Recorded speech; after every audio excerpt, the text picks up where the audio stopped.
नमस्कार सभी लोगों को।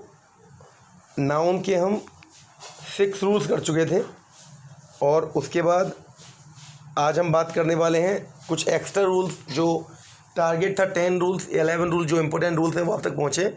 6 रूल्स मैं आपको इससे पहले वाली वीडियो में दे चुका हूँ।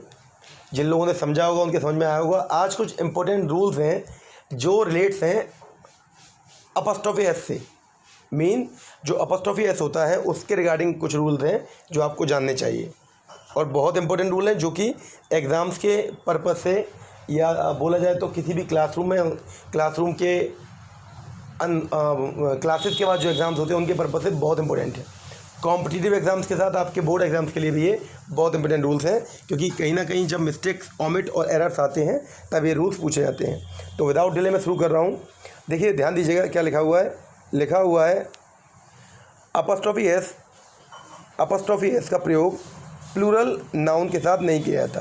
प्लूरल नाउन बोले तो प्लूरल नाउन का सिंपल नेम आप जानते हैं कि जब किसी सिंगुलर के बाद में एस और ई एस लगा दें तो it will convert into plural. तो प्लूरल नाउन का मतलब है जिनके बाद में एस दिया हुआ हो, ठीक है। केवल कॉमा लगाते हैं और अंतिम अल्फ़ाबेट एस है यानी प्लूरल है और एंड में एस आया है तो आपको कॉमा लगाकर एस नहीं लिखना। आप क्या करोगे, आप उस प्लूरल नाउन के बाद ऊपर कॉमा लगा दोगे, ये ऑटोमेटिकली अपॉस्ट्रोफी एस माना जाएगा। और अपॉस्ट्रोफी एस का हिंदी में सेंस होता है का, की, के, यानी जहां हम प्रीपोजिशन ऑफ का यूज़ करते हैं, ऑफ के सेंस में ही अपॉस्ट्रोफी एस काउंट किया जाता है नाउन के साथ।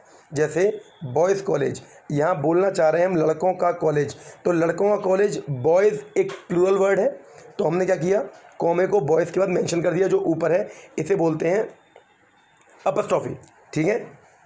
तो अपॉस्ट्रोफी कॉमा लगाने के बाद अपॉस्ट्रोफी एस लिखा नहीं है, हम कॉमा लगाएंगे और ऑटोनोमस तरीके से ऑटोमेटिकली ये बॉयज़ लड़कों का बन जाएगा। लड़कों का कॉलेज, बॉयज़ हॉस्टल, लड़कों का हॉस्टल, जब आपने बॉयज़ के बाद कॉमा लगा दिया तो।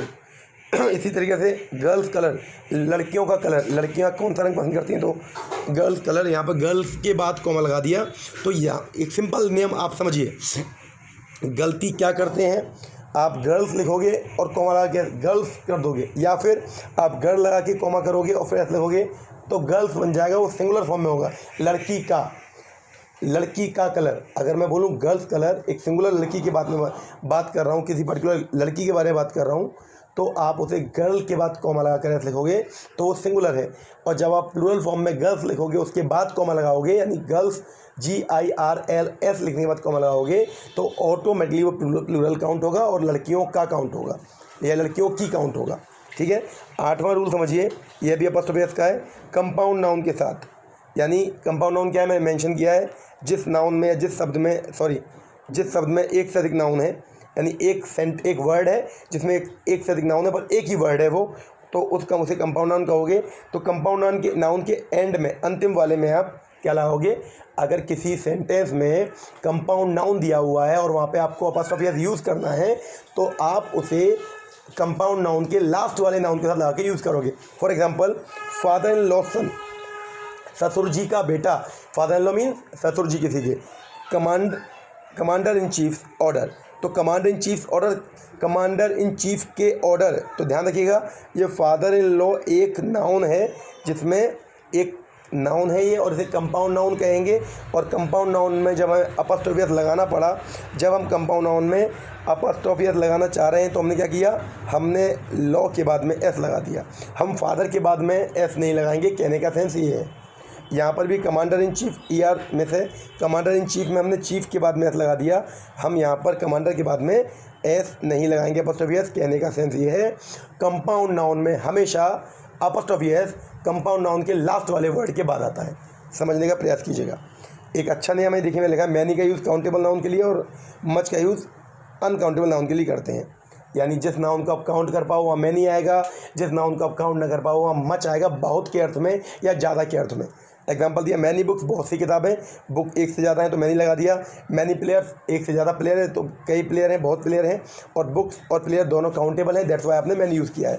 मच वाटर, ज़्यादा पानी, पानी अनकाउंटेबल है। मच मिल्क, ज़्यादा दूध, मिल्क भी अनकाउंटेबल है, दैट्स वाई हमने यहाँ पर मच का यूज़ किया है। तो नियम क्या है, जब आप काउंटेबल नाउन को काउंट करोगे और वहाँ ज़्यादा के काउंट नंबर में काउंट करोगे, कोई पर्टिकुलर नंबर नहीं बोलोगे, 2 3 4 नहीं बोलोगे, आप बहुत बोलोगे तो मैं नहीं आएगा। उसी तरह अनकाउंटेबल नाउन के साथ जब आप बोलोगे तो मच आएगा। Got it. We'll complete our next tool. आगे बढ़ रहे हैं, आगे बढ़ेंगे और ये 2 7वां 8वां 9वां नियम हम कर चुके। 3 नियम मैंने आपको एक और दिया। 2 जो इंपॉर्टेंट रूल्स हैं उनकी बात करता हूँ और फिर आज नाउन हमारा पूरा होता है। इसके बाद नाउन की एक्सरसाइज करेंगे। अब समझिए, बहुत ही इंपॉर्टेंट रूल है। मैंने ये कहा था आपसे, जितने भी रूल्स मैं आपको दूंगा, आप नाउन के लिए पर्टिकुलर जब बुक ओपन करोगे तो बुक में आपको काफ़ी रूल्स मिलेंगे। और ऐसा नहीं है कि वो रूल्स यूज़फुल नहीं है, पर मैंने बोला कि कॉम्पिटिटिव एग्ज़ाम के लिए, किसी भी अच्छे एग्ज़ाम के लिए, बोर्ड के बाद होने वाले एग्ज़ाम, बोर्ड एग्ज़ाम्स के लिए, इनके लिए जो मैं आपको रूल्स दे रहा हूँ नाउन के, इनसे ऊपर कुछ भी नहीं आने वाला। बस आपको इसी पर ध्यान देना है, आपको इसी पर फोकस करना है। उसके बाद आपको कोई रिक्वायरमेंट नहीं किसी और नियम को पढ़ने की। नियम समझिए, यदि किसी वाक्य में न्यूमरल एडजेक्टिव के बाद अ हाफ या अ क्वार्टर आए, समझिए मेरी बात, नंबर दिया हो, नंबर को न्यूमरल एडजेक्टिव क्यों बोलते हैं? कोई पर्टिकुलर नंबर न्यूमरल एडजेक्टिव इसलिए कहलाता है क्योंकि वो विशेषता बताता है। तो यदि अ हाफ और अ क्वार्टर दिया हो, तो ये लिखा हुआ अ हाफ और क्वार्टर दिया हो, तो नाउन को हमेशा एडजेक्टिव के बाद लिखते हैं। दोबारा समझिए, मैंने लिखा ही गेव मी 1.5 रुपी। यहाँ समझने का प्रयास कीजिएगा, यहाँ पर अ हाफ वर्ड आया है ना, 1.5 रुपी। तो ये बोल रहे हैं जब किसी वाक्य में अ हाफ दिया हो या अ क्वार्टर दिया हो तो न्यूमरल एडजेक्टिव के बाद नाउन आएगा। आपने क्या किया, नाउन को हमेशा न्यूमरल एडजेक्टिव के बाद लिखते हैं, ठीक है। ही गेव मी 1.5 रुपी, सही तरीका क्या है? जो रुपी वर्ड है, रुपी, फोकस रुपी पे कीजिए। रुपी यहाँ पर नाउन है, ठीक है। तो नियम क्या है? 1 यहाँ पर न्यूमरल एडजेक्टिव है, 1 यहाँ पर इस वाक्य में भी न्यूमरल एडजेक्टिव है। तो न्यूमरल एडजेक्टिव होने की वजह से नियम ये कहता है कि 1 के बाद नाउन आना चाहिए, जबकि नाउन आया है अ हाफ के बाद। ये नियम अ हाफ और अ क्वार्टर, ठीक है, आधा और चौथाई के लिए है। तो समझिए ये इनकरेक्ट क्यों हुआ। ही गेव मी 1 रुपी, हम रुपी को उठा के 1 के बाद ले आए क्योंकि 1 यहाँ पर न्यूमरल नंबर वाला एडजेक्टिव है। उसने मुझे 1.5 रुपया दिया, 1.5 रुपया। तो 1.5 रुपी जो हम नॉर्मली बोल देते हैं, ही गेव मी 1.5 रुपी, ये गलत है। रुपी आपका नाउन है और रुपी आपका न्यूमरल एडजेक्टिव के बाद ही आएगा क्योंकि अ हाफ साथ में दिया हुआ है। तो he gave me 1 rupee and a half, ये आपका सही कहलाएगा सेंटेंस। नियम समझ में आ गया? दोबारा बोल देता हूँ, न्यूमरल एडजेक्टिव 1 2 3 कोई भी नंबर वाला एडजेक्टिव दिया हो, जो नंबर पर्टिकुलर विशेषता बता रहा हो, 1 रुपया दिया, 1.5 रुपया दिया, 2 रुपये दिए, 2.5 रुपया दिया, तो यहाँ पर जो नंबर आ रहे हैं ये न्यूमरल एडजेक्टिव है। इनको आप हमेशा नाउन से पहले लगाओगे।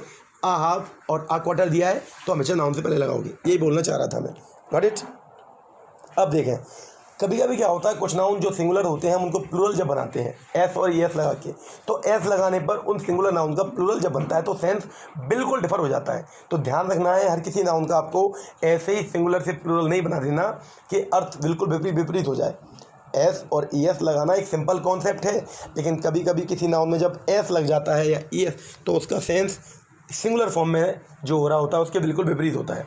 एग्जाम्पल कुछ दिए मैंने, मैं एग्जाम्पल दे समझा दूँ आपको। मैंने हिंदी में मेंशन किया है, एयर सिंगुलर है, लेकिन जब आप एयर में एस लगा देते हो, एयर्स, एयर को हिंदी में हवा बोलते हैं, लेकिन जब आप एयर्स कर देते हो तो दिखावटी बन जाता है। वो दिखावट करना, दिखावा करना, तो दिखावटी को सेंस को एयर्स के फॉर्म में यूज़ कर सकते हैं। नंबर आपका संख्या है जब सिंगुलर है, लेकिन जब आप नंबर्स बोल देते हो तो मात्राएं बन जाता है। तो एस का अर्थ देखिए चेंज हुआ। रिटर्न यहाँ पर वापस लौटना, लेकिन आप रिटर्न्स बोल देते हो तो हिसाब किताब या आय बन जाती है किसी की कि मेरे पे इतने रिटर्न्स आए हैं, बोलते रिटर्न फॉर्म भरना, रिटर्न्स फॉर्म भरना, तो ये होता है। फोर्स को आप शक्ति बोलते हो, लेकिन जब आप फोर्सेस करते हो तो सेना बन जाता है।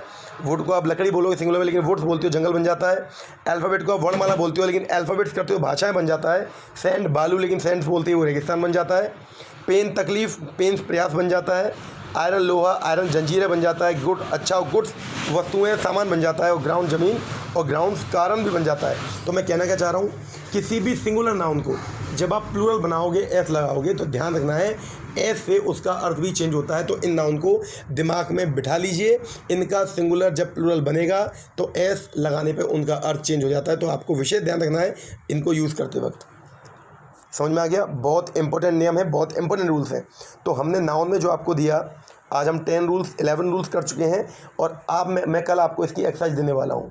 तो उम्मीद करता हूँ नाउन आपको अच्छी तरह समझ में आ जाएगा। विशेष ध्यान रखिएगा, अच्छी तरह पढ़िएगा। बीच में गैप हुआ है, वो गैप केवल इसलिए हुआ है क्योंकि article, figure of speech, noun के बाद जो क्वेरीज आपके दिमाग में चल रही होंगी, अब आप उनको सोच चुके हैं। 2-3 दिन आपको मिल चुके हैं। अब मैं आपको दे रहा हूँ ये एक्स्ट्रा रूल्स और साथ में एक्सरसाइज। तो अब आप जब करोगे तो आपको लगेगा कि आपने नाउन कर लिए हैं। और ध्यान रखिएगा, किसी भी कॉम्पिटिटिव एग्जाम में आपको 2 से 3 नंबर दिलाने वाले जो टॉपिक है वो नाउन है। बहुत इंपॉर्टेंट टॉपिक है, ठीक है। तो मिलते हैं नेक्स्ट वीडियो में, जिसमें मैं आपको देने वाला हूँ इसके रूल्स, इसके एक्सरसाइज जो हम मिलकर करने वाले हैं। Thank you very much. तब तक के लिए छोटी वीडियो है, अच्छी तरह समझिएगा। धन्यवाद।